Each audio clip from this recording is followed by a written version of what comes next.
Leaders മോർണിംഗിൽ ഇന്നത്തെ നമ്മുടെ അതിഥി നമുക്കൊക്കെയും പ്രിയപ്പെട്ട ഡിവൈഎഫ്ഐയുടെ സ്റ്റേറ്റ് പ്രസിഡന്റ് ശ്രീ വി വസീഫാണ്. സ്നേഹത്തോടു കൂടി നമുക്ക് അദ്ദേഹത്തെ ഹലോ മലയാളത്തിലേക്ക് സ്വാഗതം ചെയ്യും. Shri V Vaseef, good morning, സ്വാഗതം ഹലോ മലയാളത്തിലേക്ക്. Good morning. Good morning. എങ്ങനെ പോകുന്നു? സുഖമല്ലേ? സുഖം സുഖം. ഇപ്പോ കേരളം ചർച്ച ചെയ്യുന്ന പ്രധാനപ്പെട്ട വിഷയം സ്വാഭാവികമായിട്ടും എന്തോ കേട്ടില്ല.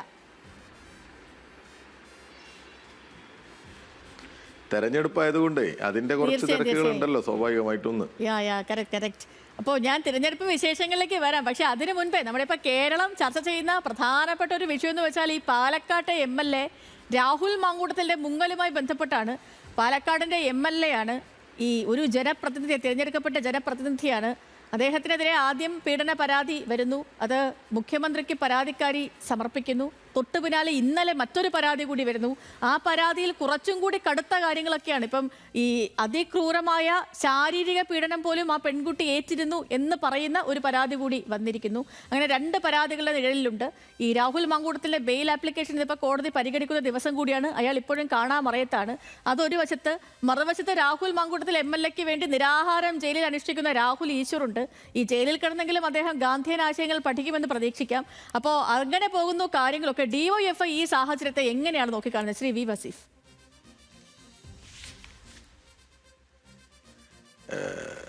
സേതു, ഞാനിപ്പോൾ എൻ്റെ മുമ്പിൽ 2 പത്രമുണ്ട്. രാവിലെ നമ്മൾ പത്രം വായിക്കുന്ന സമയത്താണല്ലോ ഈ പരിപാടി. ഞാൻ ഏതായാലും നിങ്ങൾ തുടങ്ങുന്നതിന് മുമ്പ് ഇവിടെ ഇരുന്നു. 2 പത്രം ഉണ്ട് എൻ്റെ കയ്യിൽ. ഒന്ന് ദേശാഭിമാനിയാണ്. അത് ഞങ്ങളെ സംബന്ധിച്ചിടത്തോളം ഞങ്ങളെ പ്രധാനപ്പെട്ട പത്രമാണല്ലോ, ഞങ്ങളുടെ മുഖപത്രമായി അറിയുന്ന. ആ പത്രത്തിലെ ഏറ്റവും ലീഡിംഗ് ന്യൂസ് പാർലമെൻറ്റിൽ പ്രതിഷേധം എന്നുള്ളതാണ്. SIR ആണ്.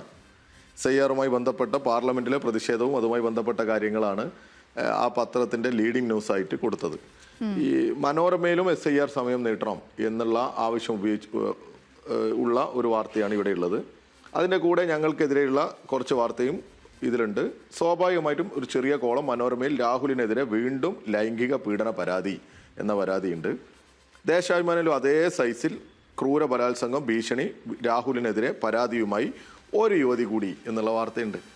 അപ്പോൾ ഞാനിവിടെ സൂചിപ്പിച്ചത് ഈ ചില കോൺഗ്രസ് നേതാക്കന്മാരുണ്ട്, നമ്മളൊക്കെ കേട്ടു, ഇതെന്തോ CPIMൻ്റെ അജണ്ടയാണ്, CPIM ആണ് ഇതിൻ്റെ പിന്നിൽ എന്നൊക്കെയുള്ള പ്രതികരണം. അതും സാധാരണ കോൺഗ്രസ്സുകാരല്ല, UDFൻ്റെ കൺവീനർ ഉൾപ്പെടെ പറയുന്ന സാഹചര്യം ഉണ്ടായി കേരളത്തിൽ. ഞാനത് ഈ പൊതുസമൂഹം ചർച്ച ചെയ്യട്ടെ എന്നുള്ള നിലക്കാണ് ഞാൻ ഈ ഒരു വാർത്ത ഇവിടെ പറഞ്ഞത്. ഞങ്ങളെ സംബന്ധിച്ചിടത്തോളം ഇങ്ങനെ ഒരു കേസിനെ മുൻനിർത്തി തെരഞ്ഞെടുപ്പ് കൊണ്ടുപോകണം എന്നുള്ളതല്ല ഞങ്ങളുടെ അജണ്ട. ഞങ്ങളെ സംബന്ധിച്ചിടത്തോളം കേരളത്തിൻ്റെ വികസനം, കേരളം ഉയർത്തിപ്പിടിക്കുന്ന ഒരു രാഷ്ട്രീയം, ആ രാഷ്ട്രീയവും വികസനവും ഇനി വരാനുള്ള നമ്മുടെ കേരളത്തിൻ്റെ വികസന പദ്ധതികളുമൊക്കെ ചർച്ച ചെയ്ത് മുന്നോട്ട് പോകണമെന്നും മുൻകാലത്ത് കേരളത്തിലെ UDF ഭരിച്ചിരുന്ന സമയത്തെടുത്ത ഒരുപാട് വഞ്ചനാപരമായ സമീപനങ്ങളുണ്ട്. ആ സമീപനങ്ങളുമായി താരതമ്യപ്പെടുത്തി പുതിയ ഇടതുപക്ഷ ഗവൺമെൻറ്റിൻ്റെ നേട്ടങ്ങളുമൊക്കെ ചർച്ച ചെയ്യണം എന്ന ആഗ്രഹമുള്ളവരാണ് ഞങ്ങൾ.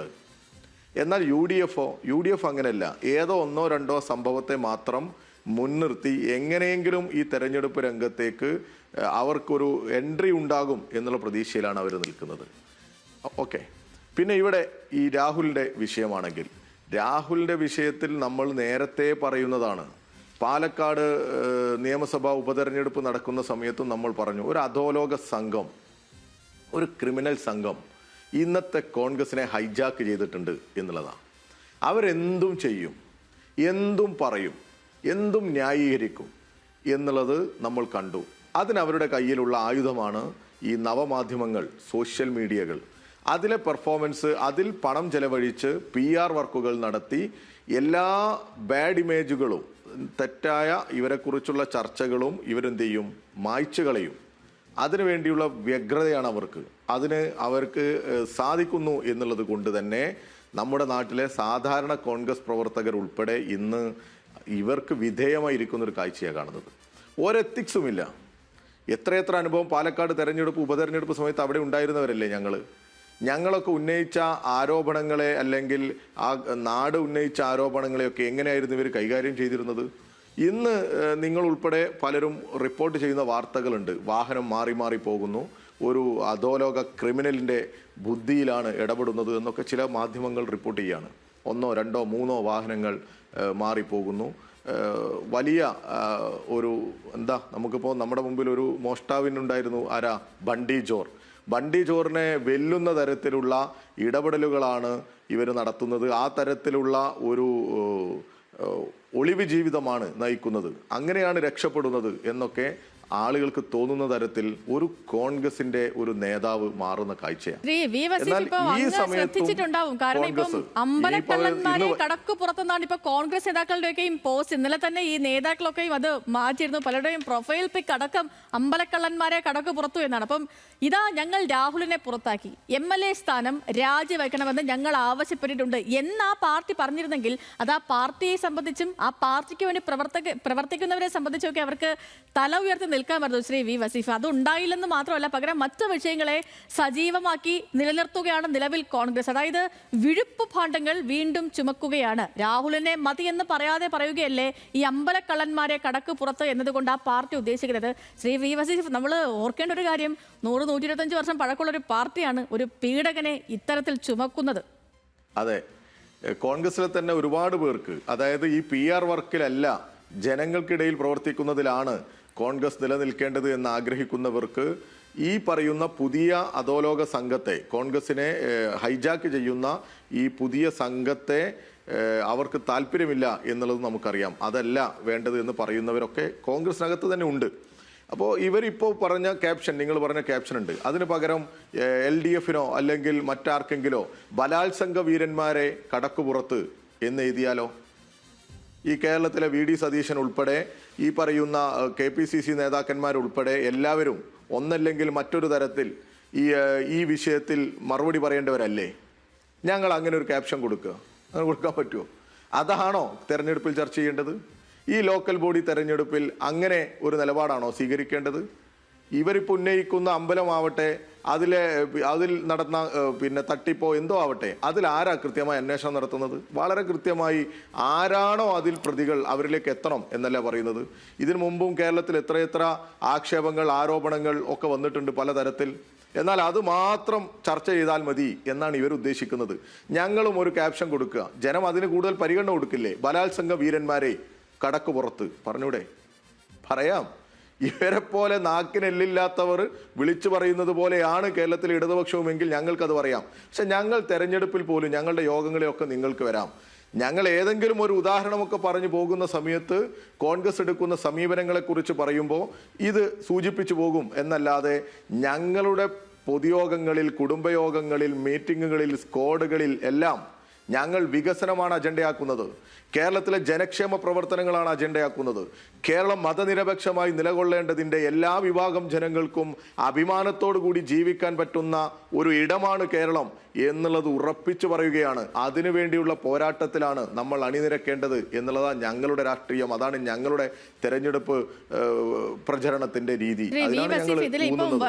എന്നാൽ ആ സമയത്ത് കോൺഗ്രസിന്റെ സമീപനങ്ങൾ, സമൂഹത്തിലുണ്ടാകുന്ന പല വിഷയങ്ങളിലും പ്രതികരിക്കുന്ന കോൺഗ്രസിന്റെ വനിതാ നേതാക്കൾ അവർക്ക് പോലും മിണ്ടാട്ടം മുട്ടി എന്നുള്ളതാണ്. ഇപ്പം കോൺഗ്രസ് പാർട്ടിയുടെ എല്ലാമായ പ്രിയങ്ക ഗാന്ധി വയനാടിന്റെ MP കൂടിയാണ്.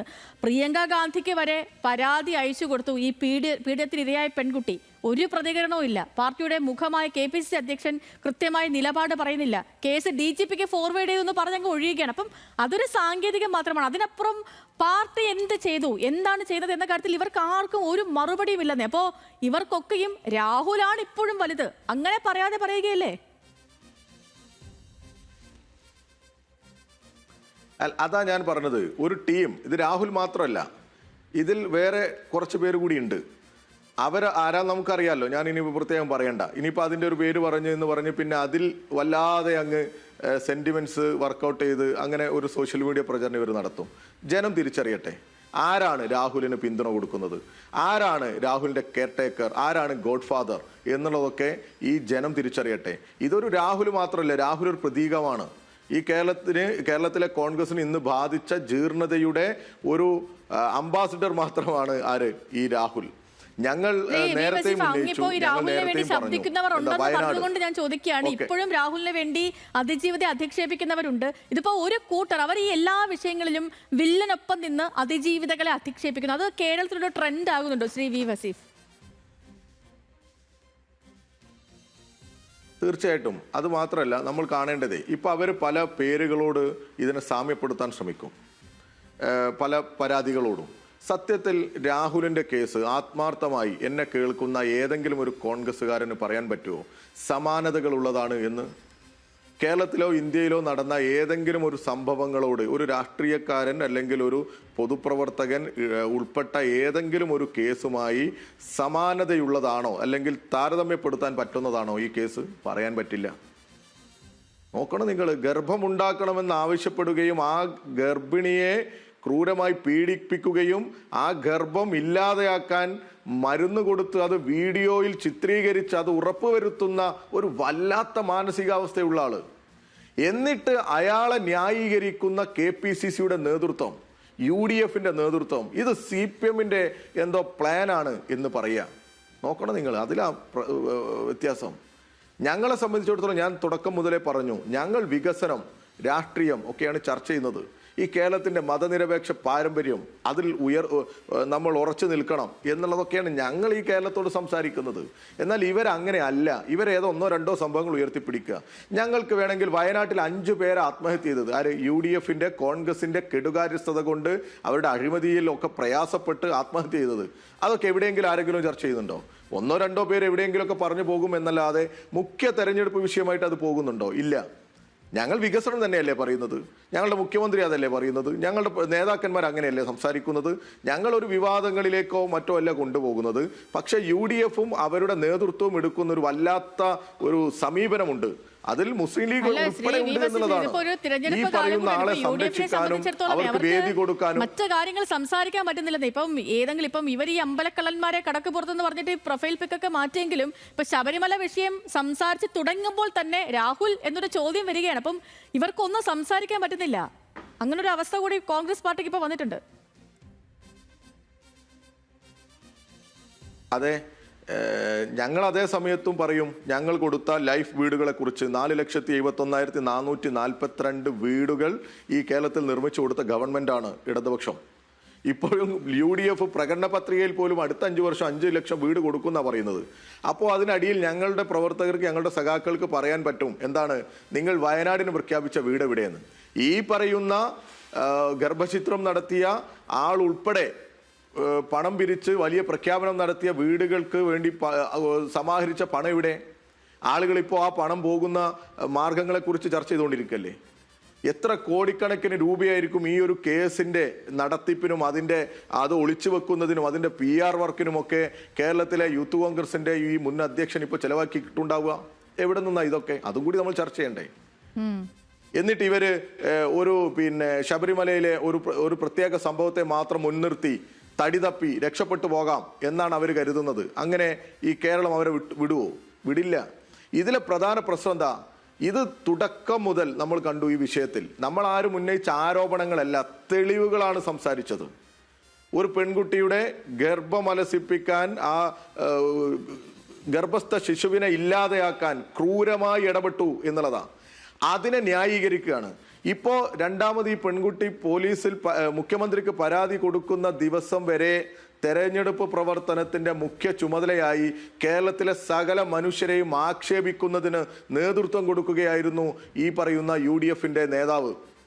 അന്ന് പല മാധ്യമങ്ങളും ചോദിക്കുമ്പോൾ അതിനെന്താ ഈ ഈ പറയുന്ന പ്രതിപക്ഷ നേതാക്കന്മാർ മാധ്യമങ്ങളോട് പറഞ്ഞത് ഹൂ കെയർസ് എന്നാ? ഞങ്ങൾ കെയർ ചെയ്യും. ആരെ? ഈ പറയുന്ന രാഹുലിനെ ഞങ്ങൾ കെയർ ചെയ്യും എന്നുള്ള തലത്തിലായിരുന്നില്ലേ കേരളത്തിലെ UDF നേതാക്കന്മാരുടെ പ്രതികരണം? അവസാനം എന്തായി?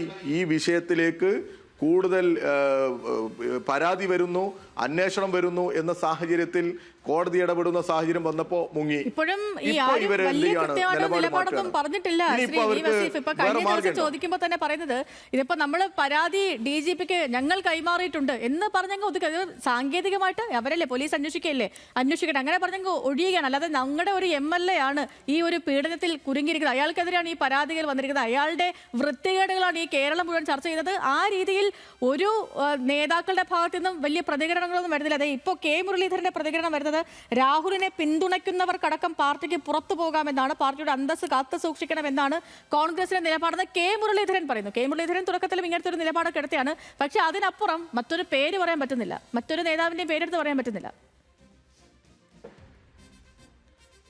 അല്ല, കെ മുരളീധരനും തുടക്കത്തിൽ അത് അന്വേഷിക്കട്ടെ വരട്ടെ എന്നുള്ള നിലപാടാണ് സ്വീകരിച്ചത്. ഇനി നിങ്ങൾ കേട്ടോ, കേരളത്തിലെ ഒരു കോൺഗ്രസ് നേതാക്കന്മാർക്കും ഞാൻ നേരത്തെ പറഞ്ഞ ഈ രാഹുലിന്റെ കെയർടേക്കർമാർക്ക്, ഗോഡ്ഫാദർമാർക്ക്, ഈ പറയുന്ന ഗൂഢസംഘത്തിന്റെ നേതൃത്വമായിരിക്കുന്ന ഹെഡ് മാസ്റ്റർമാർക്കൊക്കെ നിലപാട് മാറ്റി പറയേണ്ടി വരും. അല്ലാതെ എന്ത് ചെയ്യാൻ പറ്റും? അവർക്ക് ഇനി ഇതിന് പിന്തുണ കൊടുക്കാൻ പറ്റുമോ? കാരണം ഇനി ഒരു രക്ഷയില്ല. അത്രയും തെളിവുകളും പരാതികളും ഒക്കെ വന്നുകൊണ്ടേയിരിക്കുക. ഇനി മറ്റെന്തെങ്കിലും ബോംബ് പൊട്ടിച്ച് ഇവർ രക്ഷപ്പെടാൻ ഉള്ള ശ്രമം നടത്തുമോ എന്നുള്ളത് നമുക്ക് കണ്ടിരിക്കാം. നുണകളൊക്കെ പറഞ്ഞ് രമേശ് ചെന്നിത്തല പത്രസമ്മേളനം വിളിച്ചു പറഞ്ഞില്ലേ, ഇത് കുറെ മുമ്പും കുറേയേറെ പരാതികൾ വന്നിട്ടുണ്ട് എന്ന് രമേശ് ചെന്നിത്തല പറഞ്ഞു. VD സതീശന്റെ അടുത്ത് ഈ പരാതികൾ വന്നിട്ടുണ്ട്, നിങ്ങൾ അത് മാർക്ക് ചെയ്ത് VD സതീശനോട് ചോദിക്കണം. എന്തേ അന്ന് നിലപാട് സ്വീകരിക്കാഞ്ഞത്? അന്ന് ഇവർക്ക് വേണമെങ്കിൽ ഒരു സംഘടനാ നടപടി സ്വീകരിച്ച് ഒരു മാതൃകാപരമായ നടപടിയിലേക്ക് പോയിരുന്നെങ്കിൽ ഈ വിഷയം ഇങ്ങനെ വരുമായിരുന്നോ? ആരെങ്കിലും ഈ വിഷയത്തെ ആ തരത്തിലേക്ക് എടുക്കുമായിരുന്നു? ഇല്ല, അവരത് മൂടി വെക്കാനാണ് ശ്രമിച്ചത്. നമ്മുടെ ഈ കേരളത്തിൽ തന്നെ വിൻസെന്റ് MLA അതുപോലെ തന്നെ എൽദോസ് കുന്നപ്പള്ളിയുടെയും ഒക്കെ പരാതികളും അവരൊക്കെ ജയിലിൽ കടന്ന സാഹചര്യമൊക്കെ ഉണ്ട്. എന്നാൽ അന്നെടുത്ത ഒരു സമീപനമായിരുന്നല്ലോ കേരളം ആകെ എടുക്കുന്നത്. കാരണം ആ വിഷയവും ഈ വിഷയവും തമ്മിൽ ഒരുപാട് വ്യത്യാസമുണ്ട്, സമാനതകളില്ല. സമാനതകളില്ലാത്ത തെളിവുകളാണ് നമ്മുടെ മുമ്പിൽ വന്നത്. ഒരിക്കൽ പോലും അത് നിഷേധിച്ചിട്ടില്ല. ഹൂ കേസ് എന്ന് മാത്രം പറഞ്ഞ് മാറിയതാണ്. ഇതെൻ്റേതല്ലെന്നോ ഇതിൽ ഇങ്ങനെ ഒരു വശമുണ്ടെന്നോ ഒന്നും പറഞ്ഞിരുന്നില്ല. ആ സമയത്തും എന്തിനാണ് ഇവർ ശ്രമിച്ചത്? ഒരു PR വർക്കിന്, നേരത്തെ ചെയ്തുകൊണ്ടിരുന്ന PR വർക്കിൽ നിന്ന് കുറച്ചുകൂടി അധികം PR വർക്ക് നടത്തി അതിന് കൂടുതൽ പണം ചെലവഴിച്ച് അതോടൊപ്പം തന്നെ യൂട്യൂബിൽ നിന്നും ഇവരുടെ ഈ പറയുന്ന സാമൂഹ്യ മാധ്യമങ്ങളിൽ നിന്നുമൊക്കെ ഈ പറയുന്ന വ്യക്തിക്കെതിരെയും ആ വ്യക്തിയുടെ ഗോഡ്ഫാദർമാർക്കെതിരെയും ഒക്കെയുള്ള വാർത്തകളും പിന്നെ പോസ്റ്റുകളും ഒക്കെ മെറ്റയോ മറ്റു വലിയ സംവിധാനങ്ങളോ ഉപയോഗിച്ച് ഹൈഡ് ചെയ്ത് വെക്കാൻ വരെയുള്ള ഗൂഢ നീക്കം തെളിവുകളൊക്കെ എത്ര കാലം പൂട്ടി വെക്കാൻ പറ്റുമല്ലോ, മറനീങ്ങി പുറത്തു വരുമെന്ന് തന്നെയാണ്. പിന്നെ മാത്രമല്ല, ഇന്നിപ്പം കോടതി ബെയിൽ ആപ്ലിക്കേഷൻ പരിഗണിക്കുന്നുണ്ടല്ലോ. അപ്പൊ ഇന്ന് കോടതിയിൽ നിന്നും വരുന്ന കാര്യങ്ങൾ കൂടി നമുക്ക് നോക്കാം. ഇപ്പൊ സമയപരിമിതി കൊണ്ട് മാത്രമാണ് ശ്രീ വി വസീഫ് പറഞ്ഞതുപോലെ തിരഞ്ഞെടുപ്പ് കാലമാണ്, തിരഞ്ഞെടുപ്പ് ഒരുക്കങ്ങളൊക്കെ ഏതുവരെയായി? ഇനിയിപ്പോ ഇന്ന് 3-ാം തീയതി ആയില്ലേ, ഇനിയിപ്പോൾ ഒരാഴ്ച ഇല്ല ആദ്യഘട്ടത്തിന്. അപ്പം ഏതുവരെയായി? പാർട്ടി ഫുൾ സെറ്റാണെന്ന് അറിയാം, എങ്കിലും ഒരുക്കങ്ങൾ ഏതുവരെയായി?